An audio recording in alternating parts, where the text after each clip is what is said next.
4 বছরের শিশু ছোট্ট মরিয়ম, যে মেয়েটি বাবার হাত ধরে ঈদগাহ ময়দানে নামাজ পড়তে যাওয়ার কথা ছিল, নতুন জামা পরে আজ সেই মেয়েটি কবরস্থানে, মাত্র সামান্য একটি রূপার চেইনের জন্য। সুপ্রিয় দর্শক, এমন একটি দুঃখজনক ও মর্মান্তিক ঘটনা ঘটেছে ময়মনসিংহ ঈশ্বরগঞ্জ উপজেলার সরিষা ইউনিয়ন কুমারখালী গ্রামে।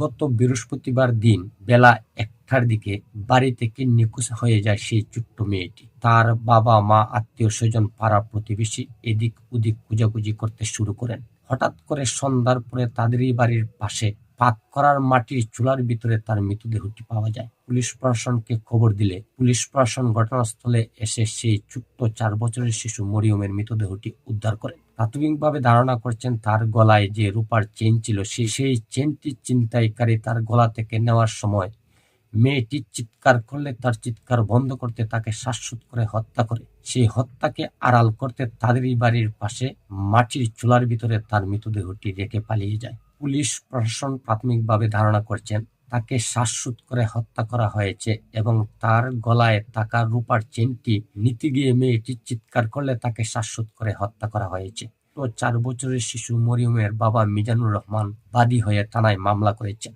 16 বছরের একটি যুবক এবং তার বাবাকে সন্দেহমূলকভাবে গ্রেপ্তার করেছেন। তাদেরকে জিজ্ঞাসাবাদ করা হবে।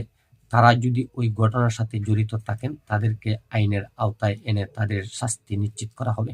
যে বাড়িতে সুখের মাতম থাকার কথা ছিল, আজ সেই বাড়িটি নীরব নিস্তব্ধ হয়ে গিয়েছে। আর সেই ছোট্ট শিশু মরিয়মকে হারিয়ে তার পিতামাতা কান্নায় ভেঙে পড়েছে।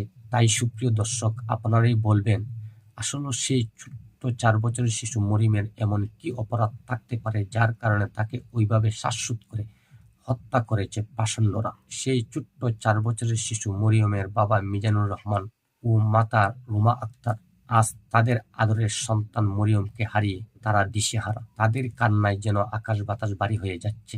পুরো এলাকা জুড়ে সুখের ছায়া নেমে এসেছে। যে মেয়েটির জন্য নতুন জামা কাপড় কিনেছিলেন বাবা, ঈদগাহ ময়দানে বাবার হাত ধরে সেই ছোট্ট মরিয়ম ঈদগাহ ময়দানে নামাজ পড়তে যাবেন বাবার সাথে, আজ সেই ছোট্ট মরিয়মকে বাবা নিজ হাতে কবরস্থানে রেখে আসলেন। এটা আসলে মেনে নেওয়ার মতো নয়।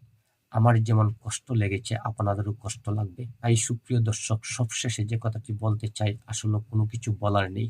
সেই ছোট্ট মরিয়মকে যেন আল্লাহ রাব্বুল আলামিন জান্নাতুল ফেরদাউস নসিব করেন এবং সেই ছোট্ট মরিয়মের পিতামাতা এবং আত্মীয় স্বজনদেরকে যেন সেই ছোট্ট মরিয়মের মৃত্যুর সুখ সইবার মতন ক্ষমতা দান করেন আল্লাহ রাব্বুল আলামিন।